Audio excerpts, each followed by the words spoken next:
The Pagan Priestess and the Christian Soldier. In ancient Rome, there was a young soldier named Marcus. He was brave and loyal. Marcus believed in the Roman gods and was proud to serve his empire. One day, Marcus and his fellow soldiers were sent to a distant land. They were to fight a tribe that lived deep in the forest. The tribe was odd and puzzling. They worshipped gods that Marcus had never heard of. The people wore bright clothes and painted their faces. They sang songs and danced around fires at night. The tribe's leader was a beautiful priestess named Lyra. She had long, dark hair and eyes that seemed to look into Marcus's soul. Marcus and his men were captured by the tribe.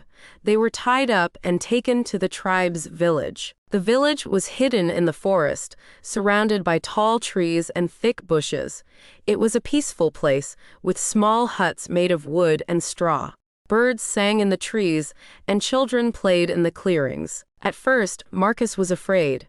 He thought the tribe would kill him and his men, but the tribe did not harm them. Instead, they gave them food and water. They treated their wounds and let them rest. Marcus watched the tribe and saw how they lived. They were kind to each other and shared everything they had. They respected nature and took only what they needed from the forest. Marcus began to see that their way of life was not so different from his own. Lyra, the priestess, was especially kind to Marcus. She brought him food and spoke to him in her soft, melodic voice. She told him stories about her people and their gods. Marcus listened and found himself drawn to her. He felt a connection to Lyra that he could not explain. As the days passed, Marcus began to feel at home in the village. He learned the tribe's language and customs. He helped them with their chores and joined them in their rituals. Marcus started to question his own beliefs. He wondered if the gods of the tribe were real. He wondered if he could ever return to his old life. The village seemed like a perfect place, but Marcus did not know that dark secrets lay hidden in the forest, secrets that would change his life forever. One evening, as the sun was setting, Marcus heard drums. The tribe was gathering in the center of the village. They built a big fire, and everyone stood around it. Lyra was there, wearing a special robe and holding a small animal in her hands. Marcus watched from the side of the crowd. He saw Lyra lift the animal and speak in a language he didn't know. The tribe chanted and moved to the beat of the drums. Then, Lyra took a knife and killed the animal. She let its blood fall into a bowl and mixed it with herbs. Marcus felt uneasy. He had seen sacrifices before, but this was different. The tribe seemed too joyful, too excited. He wondered why they needed to kill the animal and what they believed it would do. After the ritual, Lyra approached Marcus. She smiled and offered him some of the mixture in a small cup. Marcus hesitated, but did not want to offend her. He took the cup and drank. The taste was bitter and strange. That night, Marcus had strange dreams. He saw the symbol from the ritual glowing in the darkness. He heard whispers and felt eyes watching him. When he woke up, he was covered in sweat and felt more confused than ever. Marcus started to feel uneasy around the tribe. He noticed small things that made him suspicious. Sometimes, he saw shadows moving at the edge of the village. He heard strange noises at night, like whispers and footsteps. He tried to ask Lyra about the ritual and his dreams, but she just smiled and said it was the will of the gods. Marcus did not know what to believe. He started to doubt the kindness of the tribe and the truth of their words. Marcus's fellow soldiers also noticed the change in him. They warned him to be careful and not to trust the tribe too easily.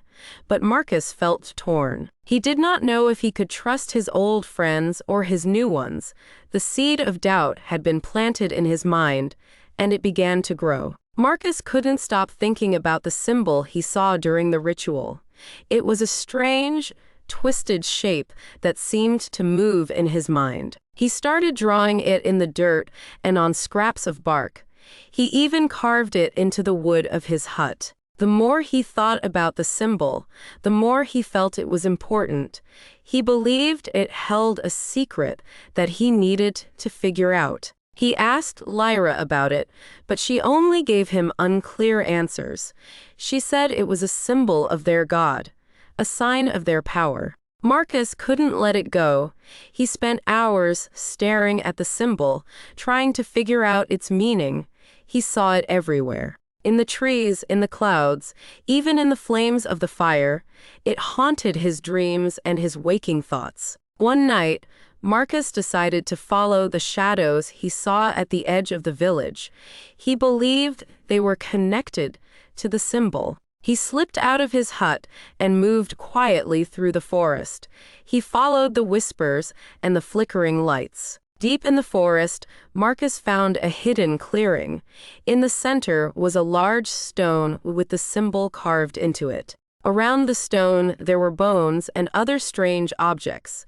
It looked like a place for secret rituals. Marcus felt a chill run down his spine. He knew he had found something important, something the tribe was hiding. He couldn't stop thinking about what it meant and why it was so secret. He returned to the village but couldn't sleep. He kept thinking about the stone and the symbol. He felt like he was on the edge of understanding something big, something that could change everything. Marcus's obsession with the symbol grew stronger every day. He became distant and restless. He stopped talking to his fellow soldiers and spent all his time studying the symbol. He felt like it was calling to him, pulling him deeper into its mystery. The more Marcus focused on the symbol, the more he felt like he was losing himself. But he couldn't stop. He had to know the truth, no matter the cost. Marcus couldn't stop thinking about the symbol and the stone. He felt like it was everywhere, watching him. His obsession grew stronger, and he started to pull away from everyone. He stopped talking to his fellow soldiers. When they tried to talk to him, he would just nod or shake his head. They were concerned about him, but Marcus didn't care. He felt like they couldn't understand what he was dealing with. Marcus spent more and more time alone. He would sit by the fire, staring into the flames, drawing the symbol over and over. He felt like he was getting closer to understanding it, but it also scared him. He didn't know what it meant or what it wanted from him. At night, Marcus couldn't sleep. He kept seeing the symbol in his dreams, glowing and pulsing with a strange light. He heard whispers calling his name, telling him to come back to the stone. He would wake up in a cold sweat, heart pounding. Marcus began to see shadows moving in the village. He felt like someone was always watching him, following him. He became jumpy and paranoid. He would spin around, trying to catch whoever was there, but he never saw anyone. One day, Lyra came to see him. She asked why he was acting so strange and distant. Marcus didn't know what to say. He wanted to tell her about the stone and the symbol, but he was afraid. He didn't know if he could trust her anymore. Instead, he just shook his head and walked away. Lyra looked sad and confused, but she left him alone. Marcus felt a sharp pang of guilt, but he couldn't stop himself. He felt like he was losing his mind, and he didn't know how to make it stop. Marcus's world kept getting smaller. He stopped eating with the tribe and stayed in his hut, drawing the symbol and talking to himself. The other villagers began to avoid him, whispering about him behind his back. The more isolated Marcus became, the more the symbol haunted him. He felt like it was taking over his mind, filling his thoughts with darkness. But he couldn't let it go. He had to know the truth, even if it meant losing everything else. Marcus's days and nights became a blur of strange visions and eerie occurrences. One evening, as he sat by the fire, the flames suddenly turned a deep, unnatural blue. He stared in shock, feeling a cold shiver run down his spine. The symbol appeared in the flames, dancing and twisting. He blinked, and the flames were normal again, but the fear remained. He started seeing the symbol in the bark of trees, in the patterns of the leaves, even in the water he drank. It was everywhere, haunting him. At night, Marcus's dreams grew more disturbing. He dreamed of the stone in the forest, glowing with a sinister light. Shadows danced around it, whispering his name. He saw Lyra in his dreams too, but she looked different. Her eyes were dark, and her smile was eerie. One night, Marcus woke up to find himself standing in the middle of the village, barefoot and shivering. He didn't remember leaving his hut. He looked around, heart pounding, and saw the symbol carved into the ground around him. He stumbled back to his hut, terrified and confused. The whispers became louder and more insistent. Marcus would hear them even during the day, telling him to return to the stone, to embrace the darkness. He covered his ears, but the whispers never stopped. He began to see figures moving at the edge of his vision, dark shapes that vanished when he turned to look. They seemed to be watching him, waiting for something. Marcus felt like he was being hunted. His fellow soldiers noticed his strange behavior and tried to help him, but Marcus pushed them away. He couldn't trust anyone. He felt like everyone was against him, like they were part of the dark secret he was trying to uncover. Marcus's isolation deepened. He was afraid to sleep, afraid to dream. The visions and whispers were driving him mad, but he couldn't stop. He had to find the truth, even if it meant losing his mind. One night, as he lay in his hut, Marcus saw a dark shape standing at the entrance. It was tall and shadowy, with glowing eyes. The shape pointed towards the forest, and Marcus felt a strong urge to follow.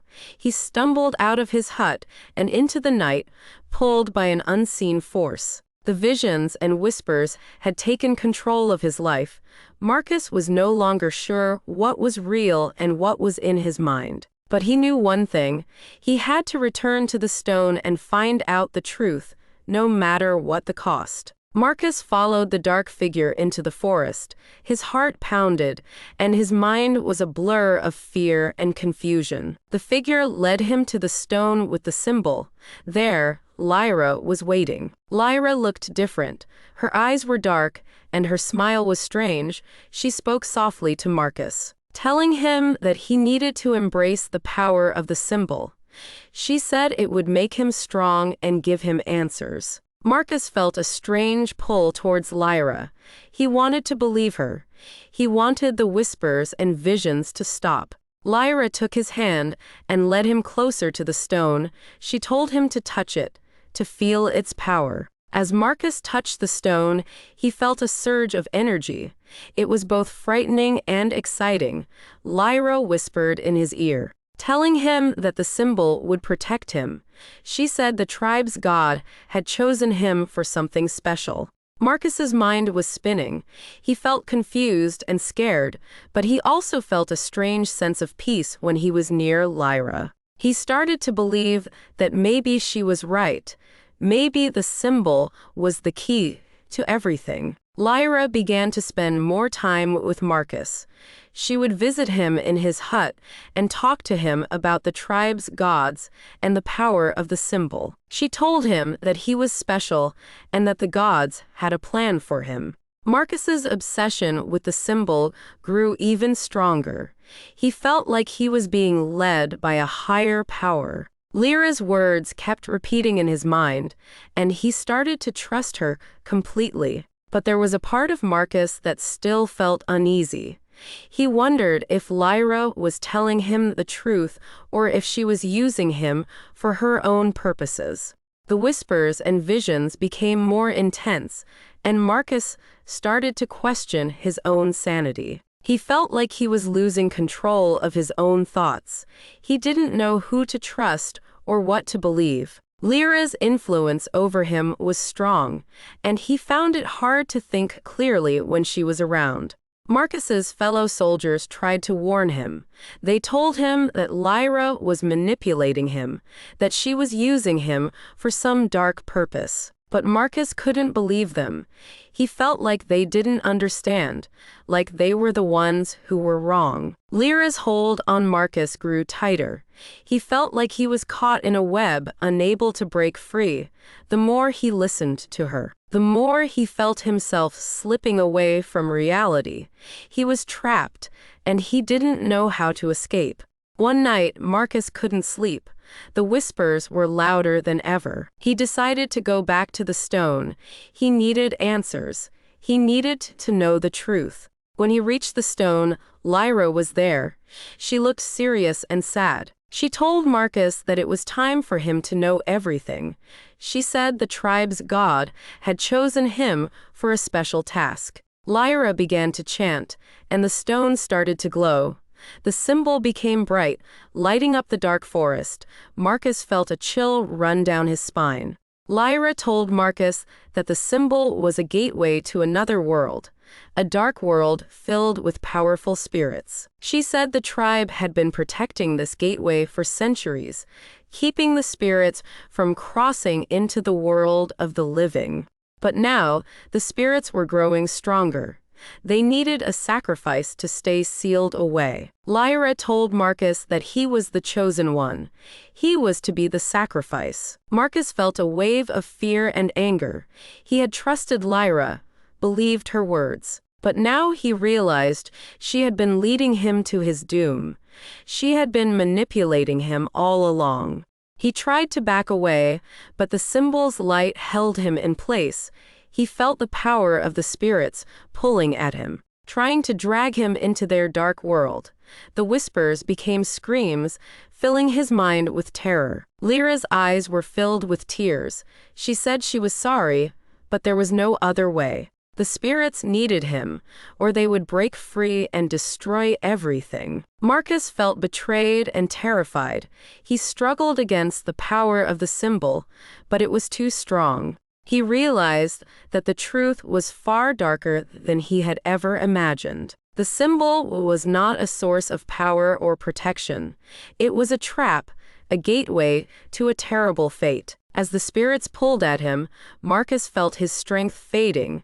He knew he couldn't escape. He had been chosen for a dark and terrible purpose, and there was no way out. Marcus stood at the stone, feeling the dark spirits pulling at him. He knew he had to make a choice. He could let the spirits take him, saving the tribe but losing his own life. Or he could fight back, try to escape, and risk unleashing the spirits on the world. Lyra begged him to understand. She said the tribe needed him, that the spirits would destroy everyone if they were set free. Marcus saw the fear in her eyes and knew she believed what she was saying. But Marcus also felt anger. He had been tricked, manipulated by Lyra and the tribe. He didn't want to die for them. He wanted to live, to go back to his old life. Marcus thought about his fellow soldiers, the friends he had left behind. If he escaped, he could warn them, help them fight the spirits. But he also knew the power of the spirits was great. They might not be able to stop them. With a deep breath, Marcus made his decision. He looked at Lyra, tears in his eyes, and told her he couldn't sacrifice himself. He had to try to escape and save his friends. Lyra's face fell. She looked heartbroken, but she didn't try to stop him. She simply nodded and stepped back, giving Marcus space. Using all his strength, Marcus pulled away from the stone. The spirits screamed in his head, but he fought against them. He staggered back, feeling the hold of the dark power fading. He turned and ran through the forest, heading back to the village. He knew he had to get to his fellow soldiers and warn them. The spirits were coming, and they needed to be ready. As he ran, Marcus felt a heavy weight on his heart. He knew he had made a hard choice, one that could change everything. He didn't know if it was the right choice, but it was the only one he could make. The night was dark and filled with whispers, but Marcus kept going. He had made his decision, and now he had to live with it. He hoped he could save his friends and stop the spirits before it was too late. Marcus ran through the dark forest, the whispers growing louder. He felt the spirits chasing him, their cold breath on his neck. He knew he had to warn his friends, but he also felt the pull of the symbol, the power trying to drag him back. He reached the edge of the village and saw his fellow soldiers. They were gathered around a fire, looking worried. Marcus shouted to them, telling them about the spirits and the stone. They looked at him with fear and confusion. Before he could say anything else, the ground started to shake. Dark shadows filled the air, and ghosts appeared. Swirling around the village, the soldiers grabbed their weapons, ready to fight, but the ghosts were too powerful. Marcus felt a hand on his shoulder. He turned and saw Lyra, her eyes filled with tears. She whispered that there was still a way to stop the spirits, but it would be dangerous. Marcus had to trust her one last time. With no other choice, Marcus followed Lyra back to the stone. The spirits were all around them, screaming and reaching out with dark, ghostly hands. Lyra told Marcus to place his hands on the stone and focus on the symbol. Marcus did as she said, feeling the power of the symbol flowing through him. The spirits screamed louder, and he felt like he was being torn apart, but he kept focusing, kept fighting. The light of the symbol grew brighter, and the spirits began to fade. Marcus felt hope rising in his heart. Maybe he could stop them after all. But just as the spirits seemed to vanish, the ground shook again. The stone cracked, and a dark shadow rose from it. It was the spirit's leader, a powerful and ancient being. Marcus felt a surge of fear. He wasn't sure if he could battle this new foe. The shadow hung over him, its eyes glowing with an evil light.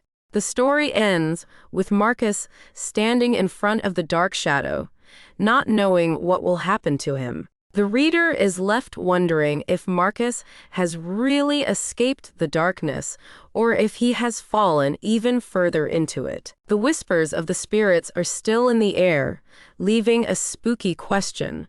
Will Marcus find a way to overcome the darkness, or will it take him over?